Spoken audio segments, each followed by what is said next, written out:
Dahil bakunado ka, aba panalo yan! Sali na sa Bakunado Panalo Raffle. 3 million worth of cash prizes ang ipamimigay. Basta't bakunado ng COVID-19 vaccine, may chance kang manalo ng 1 million pesos sa grand draw at isa sa 100 winners sa monthly draw. How to join Bakunado Panalo? Step 1. Register for free. Text ResBakunaReg, space name, /age, /address at isend sa 8933. Step 2. I-text ang vaccine details.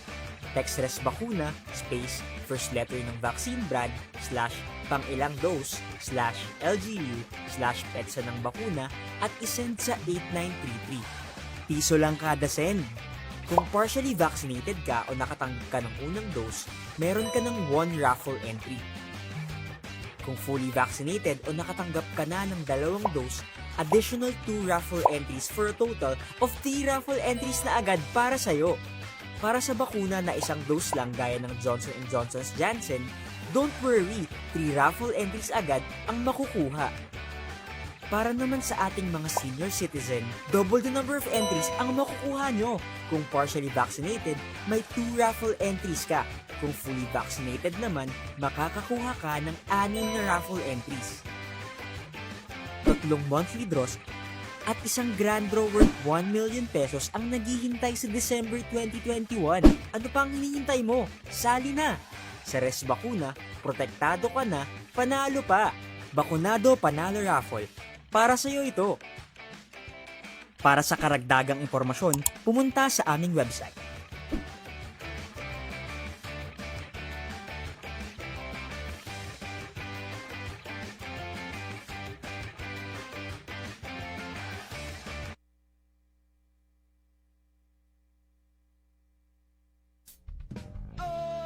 Vaccine ay nandito na, panlaban kay corona, virus na di mo nakikita. Isang malusog at COVID-free na araw, Mimaropans. Muli na naman po tayong sumasahim papawid upang magbigay ng mga napapanahong balitang pangkalusugan. Welcome po muli sa ating DOH Mimaropa Hour, bida sa kwentuhang pangkalusugan. Ako si Liv Ivilane Villanueva mula sa Health Education and Promotion Unit ng DOH CHD Mimaropa, ang inyong bidang kasangga sa tamang impormasyon tungo sa kaalamang pangkalusugan. Para po sa ating COVID-19 Regional Update, as of October 3, 2021, ang rehiyon ng Mimaropa ay nakapagtala ng 242 na bilang ng panibagong kaso ng COVID-19. Sa kabuuan, mayroon ng 2,817 na bilang ng aktibong kaso sa buong rehiyon. Samantala, ang kabuuang bilang ng lokal at imported na kaso ng COVID-19 na naitala sa ating rehiyon ay 25,844. At ang kabuuang bilang ng ating recovered cases ay 22,008. Narito naman ang pagkakahati-hati ng active COVID-19 cases per provinces. Sa Oriental Mindoro, 738, 625 sa Occidental Mindoro, 390 sa Marinduque, 371 sa Romblon, 489 sa Palawan, at 204 sa Puerto Princesa.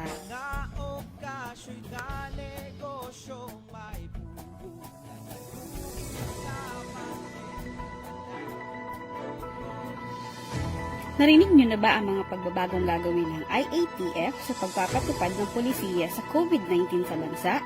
Sinimulang ipatupad ng IATF ang Alert Level System sa NCR kung saan ito ay nakasailalim sa Alert Level 4 habang nananatili ang quarantine classification sa ibang panig ng bansa habang pinag-aaralan kung paano ipatutupad sa ibang lugar.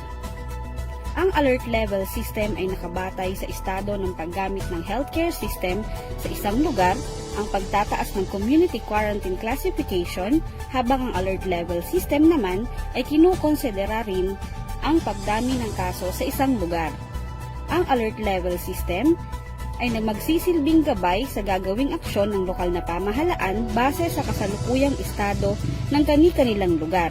Muli, ito ay ipinatutupad lamang muna sa NCR, bida ang may alam.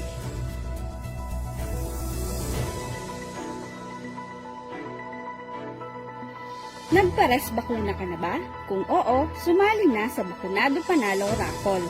Basta't bakunado ng COVID-19 vaccine, may tsansa kang manalo ng 1 million pesos sa grand draw at isa sa 100 winners of cash prizes sa monthly draw. Upang makasali, Step 1, register for free. Text RESBACUNAREG, space, name, age, address, at isend sa 8933. Step 2, i-text ang vaccine details. Text RESBACUNA, space, first letter ng vaccine or brand, pang ilang dose, LGU, petsa ng bakuna at isend sa 8933. Piso lang kada send. Ngayong Oktubre at Nobyembre, 50 ang may tsansang manalo ng 5,000 pesos para sa monthly draw. Sa raffle draw na gaganapin sa Disyembre, 10 naman ang maaring manalo ng 100,000 pesos. Habang isa naman ay may tsansang mag-uwi ng 500,000 pesos at para sa grand draw, isa ang mag-uuwi ng 1 milyon. 3 monthly draws at isang grand draw of 1 million ang naghihintay sa December 2021. Kaya sali na mga Mimaropans. Ang proyektong ito ay hatid sa inyo ng Philippine Amusement and Gaming Corporation, Department of Health, National Task Force at Z Philippines. Para sa iba pang detalye, magtungo lamang sa official Facebook page ng Department of Health, Philippines. Mimaropans, alam niyo ba na sa tuwing unang linggo ng Oktubre, ipinagdiriwang natin ang National Filipino Elderly Week? Ayon sa World Health Organization, ang mga elderly at mga senior citizen ay karaniwang nakakaranas ng mga sumusunod na problema. Una, pagkawala ng pandinig. Pangalawa, pagkakaroon ng katarata o pagkakaroon ng iba pang problema sa mata. Ikatlo, sakit ng likod o leeg. 4, arthritis o rheuma. 5, sakit sa baga. 6, diabetes. 7, depression. 8, dementia at pagkalimot. Para sa ating pagdiriwang ngayong taon, ano nga ba ang mga tips upang maging masaya at maging malusog ang ating pagtanda? Narito ang mga sumusunod. Pangalagaan ang nutrisyon. Kumain ng masusustansyang pagkain gaya ng isda, prutas at gulay. Mahalaga rin na siguraduhing nakakainom ng 8 baso ng tubig sa araw-araw upang manatiling hydrated ang ating mga katawan. Mag-ehersisyo. Ugaliing mag-ehersisyo ng 15 minuto sa umaga at sa hapon araw-araw. Magpaaraw rin ng kahit 10 minuto kada umaga. Magpahinga. Upang masigurado na kumpleto at sapat ang pahinga, siguraduhing nasa oras ang tulog ay aabot mula 6 na oras hanggang 8 oras kada gabi. Magpabakuna. Upang masiguradong malusog ang ating pagtanda, pagpatak ng 60 taon, siguraduhin na magpabakuna kontra pneumonia at influenza taon-taon para siguradong protektado sa mga sakit na ito. Regular na magpa-check up. Ugaliing magpakonsulta kada 6 na buwan sa pinakamalapit na health center sa inyong lugar. Agad ding magpatingin kung may hindi magandang nararamdaman. Protektahan ang mental health. Maglaan ng oras sa pakikipagbanding sa mga mahal sa buhay, makiisa rin sa mga aktibidad ng mga senior citizen sa ating komunidad. Para naman sa mga kamag-anak at kapamilya ng mga may edad na, ugaliin natin ang madalas na pangungumusta sa kanila. Protektahan sila mula sa pagkahulog. Para sa mga kapamilya ng mga matatanda, kung maaari ay paggamitin sila ng tungkod o alalayan tuwing sila ay maglalakad kung kinakailangan. Iwasan din na sila ay pagsuotin ng mga madudulas na sapatos. Sa halip, sila ay pagsuotin ng non-slip shoes o maglagay ng anti-slip mat sa mga lugar na madalas na nababasa kagaya na lamang ng ating mga palikuran. Para sa mga kapamilya, ugaliing bantayan ang kalusugan nila at regular silang ipa-check up upang maging masaya at malusog ang kanilang pagtanda.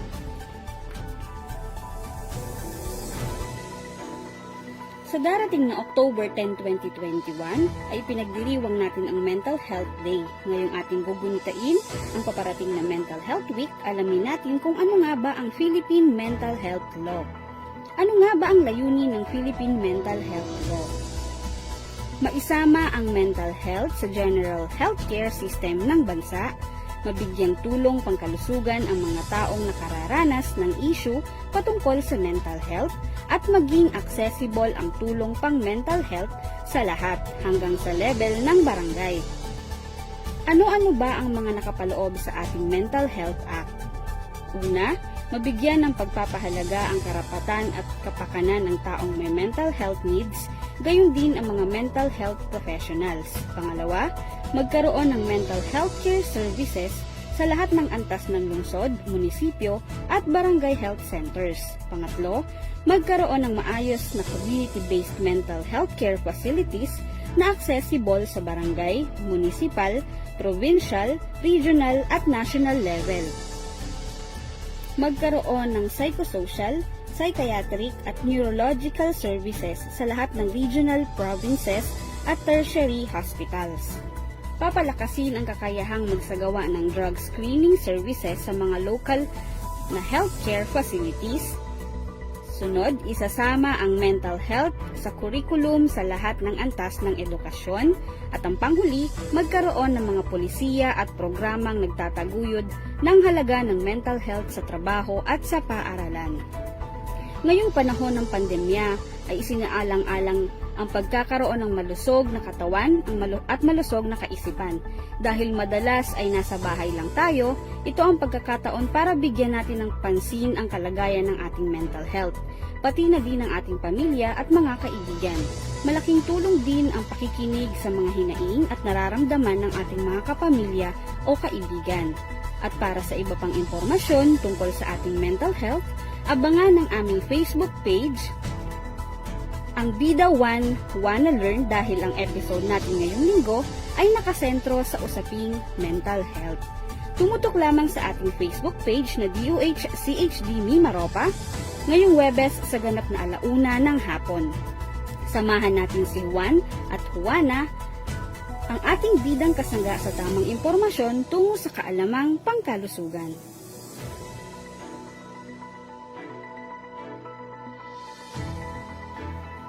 Mimaropans, October is Breast Cancer Awareness Month. Pinagdiriwang man ang health event na ito o hindi, patuloy ang aming panawagan sa lahat to make healthy lifestyle choices and be your own breast friend. Sundin ang mga sumusunod na health habits upang manatiling malusog ang pangangatawan at makaiwas sa panganib na dulot ng breast cancer. Una, kumain ng wasto at panatilihin ang malusog na timbang. Pangalawa, regular na mag-ehersisyo. Pangatlo, matulog ng sapat. Iwasan ang pag-inom ng alak. At ang huli, kung maaari, magpasuso sa inyong mga anak.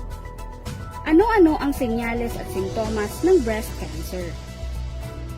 Una, bukol sa suso. Pangalawa, sugat sa utong. Ikatlo, irregular na hugis ng suso. Ikaapat, may lumalabas na discharge mula sa suso na kadalasang may bahid ng dugo. Hindi pantay na suso, utong na nakalubog, pag-iibang kulay ng utong at ang panghuli, pangangapal ng balat o ang tinatawag na orange peel. Paano isinasagawa ang sariling pagsusuri ng suso o breast self-examination? Una, sa harap ng salamin, obserbahan ang suso para sa mga senyales tulad ng irregular na hugis, anyo at iba pa. Itaas ang inyong kamay at ilagay ito sa likod ng ulo. Obserbahan para sa senyales ng breast cancer. Panghuli, ang pagsusuri ay maaaring gawin ng nakahiga gamit ang tatlong gitnang daliri.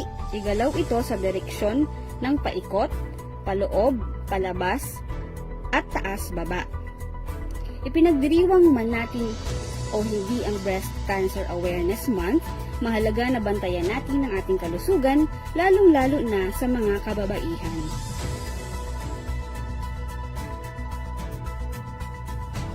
Isa sa mga health events ng ating ipinagdiriwang tuwing buwan ng Oktubre ay ang National Newborn Screening Week, at ito ay pinagdiriwang sa unang linggo ng Oktubre.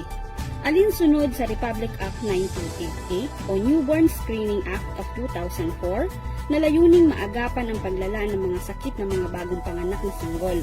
Kaya mga mami, At mga daddy, huwag kalimutan ang newborn screening test para sa malusog na kinabukasan ni baby. Ngayong ipinagdiriwang natin ang National Newborn Screening Week, narito ang kadalasang tanong tungkol sa newborn screening test. Una, ano ang newborn screening? Ang newborn screening ay isang simpleng test upang malaman kung ang isang sanggol ay may congenital disorder o sakit na maaaring humantong sa malubhang mental retardation o pagkamatay kung hindi agad nabigyan ng agarang atensyong medikal. Pangalawa, ano ang expanded newborn screening? Ang expanded newborn screening ay isang programa na tinataas ang bilang ng mga screening panel para matukoy ang iba pang mga sakit. Sa expanded newborn screening, mahigit 28 na sakit ang maaring matukoy mula sa dating 6 na sakit.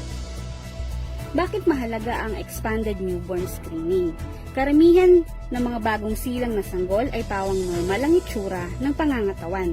Sa pamamagitan ng ENBS, ay maaaring matukoy ang mga metabolic disorders o sakit bago pa man lumabas ang simptomas.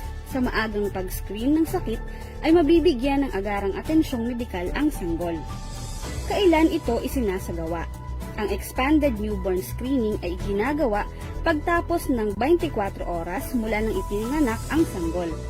Sinasagawa ito sa pamamagitan ng pagkuha ng patak ng dugo mula sa talampakan ng sanggol at inilalapat sa isang espesyal na absorbent fiber card na siyang ipapadala sa isang newborn screening center. Ano naman ang newborn package? Ito ay isang field health benefit package para sa essential health services para sa sanggol sa mga unang araw ng kapanganakan. Kasama rito ang essential newborn care, expanded newborn screening at hearing screening test. Ano naman ang resulta ng ENBS? Kapag negatibo ang resulta, normal ang sagot at walang na-screen na sakit. Kung positibo, kailangan dalhin ang iyong sanggol sa kanilang doktor para sa karagdagang pagsusuri ng bata. Saan makukuha ang resulta ng ENBS? Maaring kunin ang resulta sa mga health facility kung saan isinagawa ang ENBS. Ang mga ENBS na may negatibong resulta ay maaaring kunin sa loob ng 7 hanggang 14 na working days mula sa pagtanggap ng mga samples ng isang newborn center. Ang mga ENBS naman na nagpositibo ay agad ipinagbibigay alam sa mga health facility, sa mga magulang ng mga bata. Ang mga sanggol na nagpositibo sa resulta ay dapat i-refer agad sa isang specialist para sa confirmation testing at dagdag pang pag-aalaga. Kapag natukoy ng newborn screening test ang sakit ng inyong anak at agarang nabigyan ng atensyong medikal, maaring lumaking normal ang inyong mga anak. Para sa iba pang mga katanungan ukol sa expanded newborn screening at tungkol sa pandemyang ating kinahaharap, huwag pong mahihiyang lumapit sa ating mga barangay health workers at barangay health emergency response teams o BHERTs. Abot kamay lang natin ang tulong kung kakailanganin. May mga BHERT friend tayo sa ating mga barangay na handang umagapay at umaksyon anumang oras. Sa tulong ng ating BHERT friend, siguradong malalagpasan natin ito.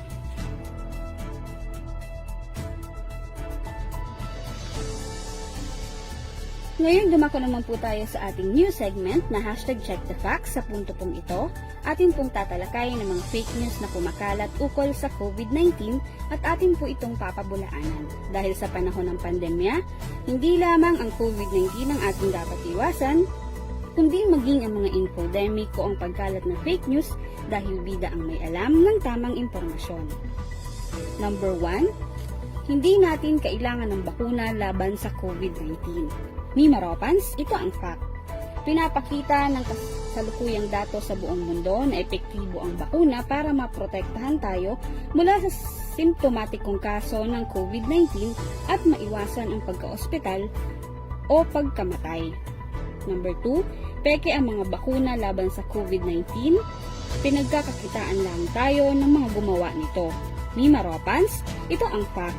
Ang mga bakuna ay napatunayang nagbibigay ng proteksyon laban sa COVID-19 at tinitiyak ng ating gobyerno na nabibili ang mga ito sa murang halaga at nabibigay sa mga tao ng walang bayad. #ResBakuna, kasangga ng mga bida, sama-sama tayo sa Bida Vaccination. Ngayong napag-uusapan na lang din po natin ang bakuna kontra COVID-19, tayo naman po ay dumako sa ating pinakabagong segment na kung saan ang inyong mga alinlangan ay aming tutugunan at bibigyang kasagutan. Para sa pangkaraniwang agam-agam ngayong linggo, ako ay hindi kumbinsido na ligtas ang mga bakuna kontra COVID-19. Ang mga bakuna kontra COVID-19 na ginagamit sa Pilipinas ay binigyan ng FDA ng EUA. Dumaan lahat ng mga ito sa istriktong safety protocols o standards at mga malawakang pag-aaral ng mga bakuna na ginawa sa iba't ibang bansa. Ang mga bakunang dumaan sa masusing pag-aaral na nagpapatunay ng safety at efficacy nito ang basihan ng pagbibigay ng Emergency Use Authorization ng FDA. Kung mapabilang sa mga bibigyan ng bakuna hanggat maaari, tanggapin ito bilang pagkakataon na magkaroon ng agarang proteksyon para sa sarili at sa ibang tao laban sa COVID-19.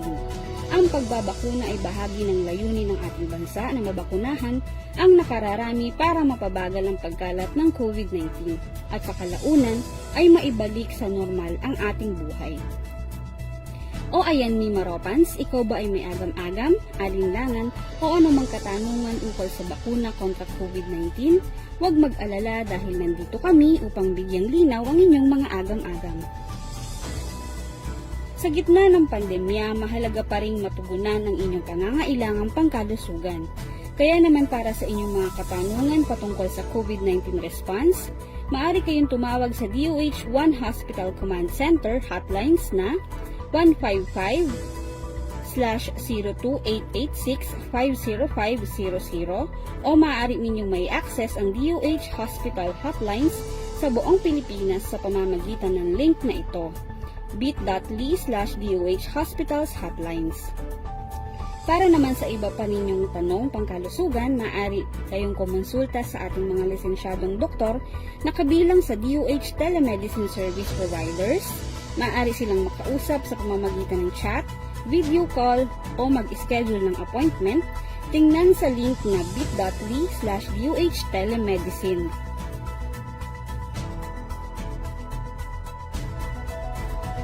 Ngayong unti-unti nang nagbubukas ang ekonomiya, kailangan pa rin ng iba yung pag-iingat laban sa COVID-19.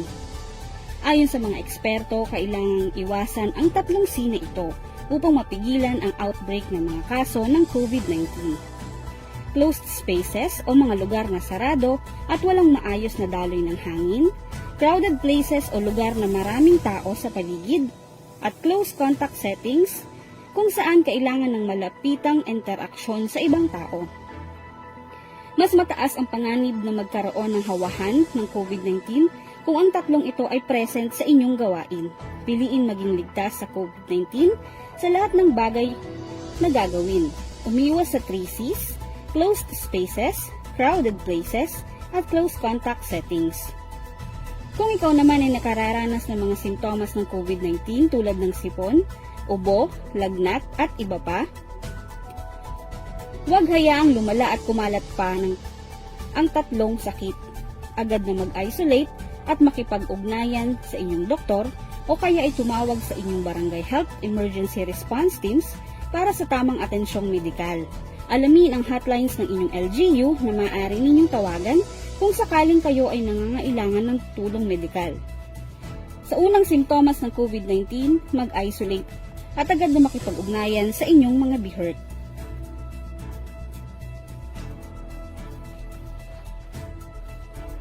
At kung ikaw naman ay nangangambang lumabas para magpa-check up, huwag mag-alala.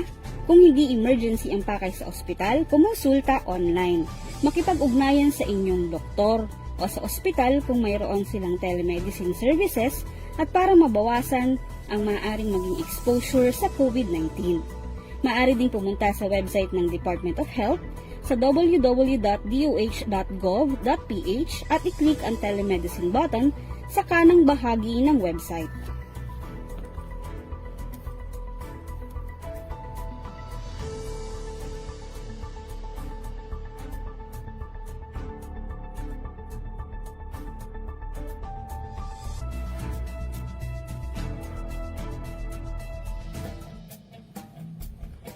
pagtuloy na pagtaas ng COVID-19, may magagawa ka. Nitong nagdaang mga linggo, ang inyo pong DOH Center for Health Development Mimaropa ay patuloy ang pagpapaalaala sa lahat na ang bawat isa ay may gampaning laban sa pandemyang ito.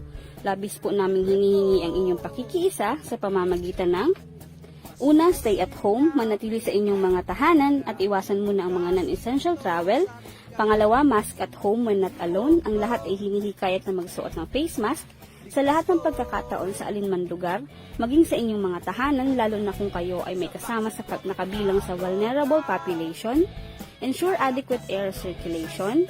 Mahalaga ang isang tahanan ay may mabuting daloy ng hangin kung kaya't hanggat maaari buksan ng inyong mga bintana upang magkaroon ng increased airflow. Seek immediate consultation. Kung nakararanas ng alinmang simptomas ng COVID-19, kayo ay makipag-ugnayan sa inyong mga barangay health emergency response teams para sa angkop na management, referral for testing at isolation. Panghuli, go to isolation facilities instead of hospitals. Ang mga individual na nakararanas ng banayad na simptomas ay maaaring manatili sa mga designated quarantine o isolation facilities sa inyong lugar. Habang isinasabuhay natin ang new normal, huwag tayong maging kampante dahil ang virus na COVID-19 ay tila baga lagi nagbabantay at handang umatake sa mga individual na walang sapat na proteksyon. Sa banta ng pagkalat ng mga new variants ng virus, mas pag-igtingin natin ang mahigpit na pagsunod at pagsasagawa ng mga minimum public health standards. Hindi lamang sa ang inyong sarili ang inyong pinoprotektahan, pati na rin ang miyembro ng inyong pamilya at ang inyong komunidad.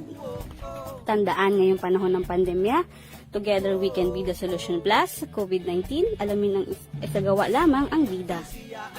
Bawal ang walang face mask at face shield, sanitize ang mga kamay at umiwas sa mga kulog na lugar, dumistansya ng 1 metro at limitahan ang physical na interaction sa iba, alamin ang tamang impormasyon at panghuli, suportahan ng FDA-approved na bakuna, #ResBakuna, kasangga ng mga bida, sama-sama tayo, #BidaVaccination. Sa pagsasagawa ng ating minimum public health standards, ay ginagawa mo ang inyong parte sa pagsugpo ng pandemyang ito. Kung kayo ay may karagdagang katanungan at suhestyon, may nais na ibahaging impormasyon tungkol sa inyong kalusugan, bukas po ang aming tanggapan at maaari po kayong magpadala ng mensahe sa aming official Facebook account, DOH-CHD Mimaropa at Pidoho Marinduque. Munting paalaala, maging ligtas at samahan ng mataimtim na panalangin na sama-sama natin malalagpasan lahat ng dagok na ating nararanasan ngayon. Ito pong muli ang inyong lingkod, Liv Iwilaine Villanueva mula sa Health Education and Promotion Unit. Hanggang sa susunod na linggo, Mimaropans, maraming salamat po and stay safe. Kay corona, virus na di mo nakikita.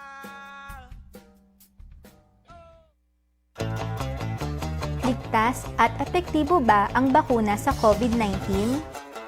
Oo, sinisigurado ng Philippine Food and Drug Administration or FDA na tanging ang mga bakunang may Emergency Use Authorization or EUA o Food Approval ay garantisadong ligtas at epektibo laban sa pagkakaroon ng malubhang COVID-19. May panganib ba ng komplikasyon ang bakuna sa COVID-19? Oo, tulad ng lahat ng ibang bakuna, may panganib o porsyento ng komplikasyon. Ngunit ang mga malubha o mapanganib sa buhay na reaksyon ay bihirang-bihira. Mas matimbang ang proteksyon laban sa malubhang COVID-19 sa panganib o porsyentong nabanggit. Lahat ng mababakunahan ay maayos na susuriin at susubaybayan ng maigi ng mga health professionals upang mabawasan pa ang panganib na dulot nito. Ano ang maaaring magawa habang naghihintay sa paparating na bakuna? Hinihikayat ang publiko na mas maging mapanuri sa mga impormasyong makikita sa internet. Ugaliing sumangguni at kumpirmahin ang bagong nakuhang impormasyon mula sa DOH Facebook page, DOH website, WHO website at PIA website. Ipagpatuloy natin ang pagsunod sa minimum public health standards sa lahat ng pagkakataon upang maiwasan ang pagkalat ng virus.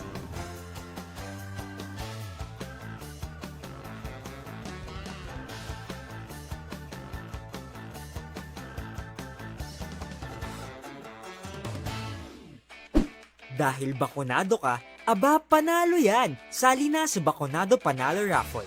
3 million worth of cash prizes ang ipamimigay. Basta't bakunado ng COVID-19 vaccine, may chance kang manalo ng 1 million pesos sa grand draw at isa sa 100 winners sa monthly draw. How to join Bakunado Panalo? Step 1. Register for free. Text ResBacunaReg, space name, /age, /address at isend sa 8933. Step 2. I-text ang vaccine details. Text ResBacuna, space, first letter ng vaccine brand, /pangilang dose, /LGU, /petsa ng bakuna, at isend sa 8933. Piso lang kada send. Kung partially vaccinated ka o nakatanggap ka ng unang dose, meron ka ng 1 raffle entry.